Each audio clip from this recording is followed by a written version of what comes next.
So much love and appreciation to those of you who have been with me for the 2 year period plus that I've been doing this. Thank you for showing your love and support to the channel. And to anybody else who is brand new to the platform and you would like to support the channel, also you can do it by way of Patreon, Anchor, the clothing store, and also the shoe shop that is listed in the comment description below. And again, thank you to any and all of you guys who have been here to support this channel during the 2+ year period. I wouldn't be able to do what I do every single day without you.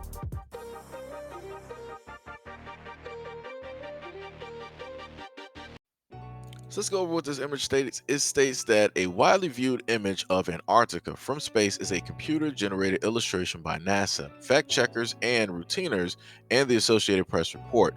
NASA produced the image based on a 2005 data from several types of Earth-observing satellites to show sea ice extent in the Arctic and Antarctic.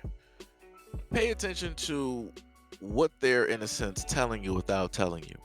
They're telling you that they have the most powerful satellites in space at this moment in time, but at no point in time have they, in a sense, pointed those at the planet. At no point in time of recent time of 2022 are we pointing those directly at our planet to get a better scope, to get a better sight of the polar caps or the magnetic field or the atmosphere or the way that the oceans look or the land masses and so on and so on and so on. Pay attention. We literally put one of the most powerful telescopes that we have created thus far directly into space to try to gather information and to look at areas that we normally could not see due to the fact of the radiation and the light sources blocking out other light sources that are dimly lit. And we are peering into the galaxy, seeing images that we have never seen before, or clearer images of things that we have seen, but we can more accurately describe and see those images. So you mean to tell me that out of curiosity, nobody was like, you know what? Let's look at the Earth. Let's show people a how the Earth looks right now at 2022. Let's not put a computer generated image up. Let's not try to recalculate and coordinate satellites to then put together images. Let's use what we have right now that's clearly looking at stars, that's clearly looking at galaxies, that's clearly looking at things that we can't even see at the naked eye or with the older telescopes that we have directly at this moment in time. Let's just do that. And that's not what's happening. That's not what's happening. At no point in time do they have an image of Antarctica, of the Antarctic. Think about that for a minute. Question yourself as to why it is that we don't have a real life actual image of Antarctica just as a whole. Think about that for a minute. The only way that you can, in a sense, look at it or see it is if you go through whatever Google has up. But you have to remember that data is coming from somewhere. And before you're able to actually get that data is being intercepted, and it can at any moment in time be infused, or certain things can be taken out before it reaches you. So even if for Google Maps or whatever it is, even if they have an image of the globe or what is perceived to be the globe directly up there, how much of it is actually truth? Because none of us can literally take a plane or use our powers to basically fly into the sky and to take a picture or to get a glimpse of what the Earth looks like at this moment in time. Like I said before, for me, I find it pretty amazing that they decided to actually admit this directly out there, and to rely on the fact that a lot of people aren't going to use critical thinking or want to dive deeper. Now you're going to have those out there that want to say, oh, this is just conspiracy, and here's people trying to say this. We have other more pressing issues to worry about in society versus how the world looks. I'm not even concerned. It's like you'll have those people that will say those things. And those are the people that the government depends on to not want to question anything. But the government depends on them to focus on what it is that the government wants them to focus on. This is how we are in the place that we are at this moment in time when it comes to information and misinformation and fact checking versus not fact checking, because this is the only time period that I can ever list when it deals with the internet where you had something called fact checking. Back when you had MySpace and everything else up and running, AOL, Netscape, all of these, various things, I never saw fact checkers. And if they were, they weren't really in existence how they are in existence at this moment in time.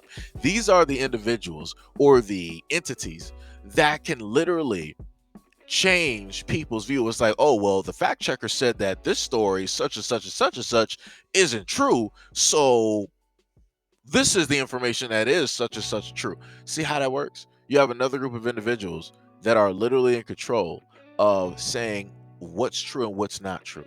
And you have the people behind them literally following and agreeing with what's true and what's not true, versus taking out the time of their day and going out and doing any type of critical thinking, any type of actual research, consolidating the information, and coming through with your own, theory, synopsis, or, what you deem to be the truth versus what they're saying. This is the time and the age that we are living in at this moment in time.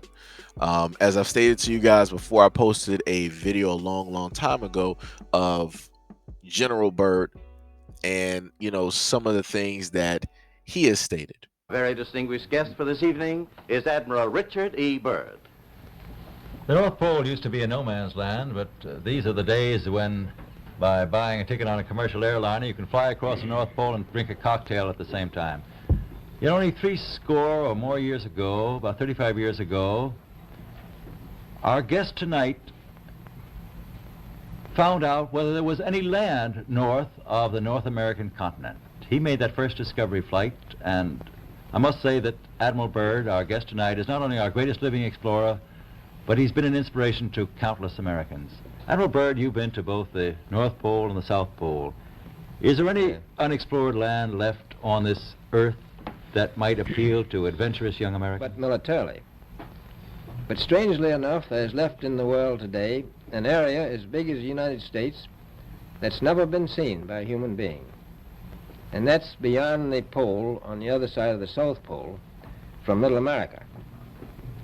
And I think it's quite astonishing that there should be an area as big as that unexplored. This is a tremendous So challenge. there's a lot of adventure left down at the bottom of the world. Another one. Byrd, you've been to both the North Pole and the South Pole. Is there any unexplored land left on this earth that might appeal to adventurous young Americans? But militarily. But strangely enough, there's left in the world today an area as big as the United States that's never been seen by a human being. And that's beyond the pole on the other side of the South Pole from Middle America. And I think it's quite astonishing that there should be an area as big as that unexplored. This is a tremendous So challenge. there's a lot of adventure left down at the bottom of the world. I posted old maps of the way of quote unquote during that time period, right? The people that were around, they showcased to you on maps how the earth looked, or the continents, so to speak.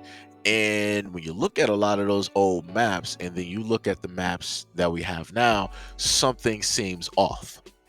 And some people will say, well, you just had a lot of artists that, wanted to embellish and they wanted to do this, and this.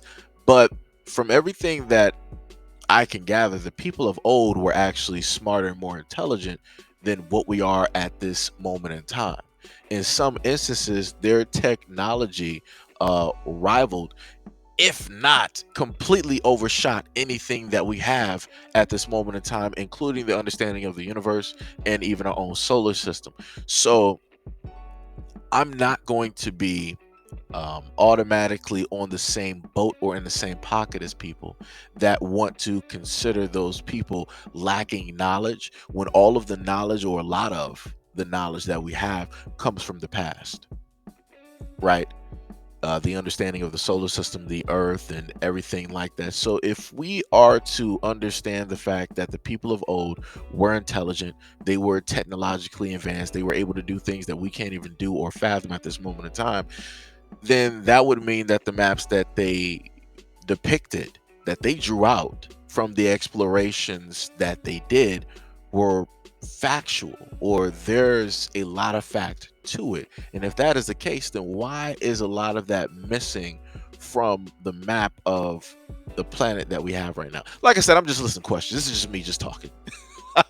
This is just me just talking.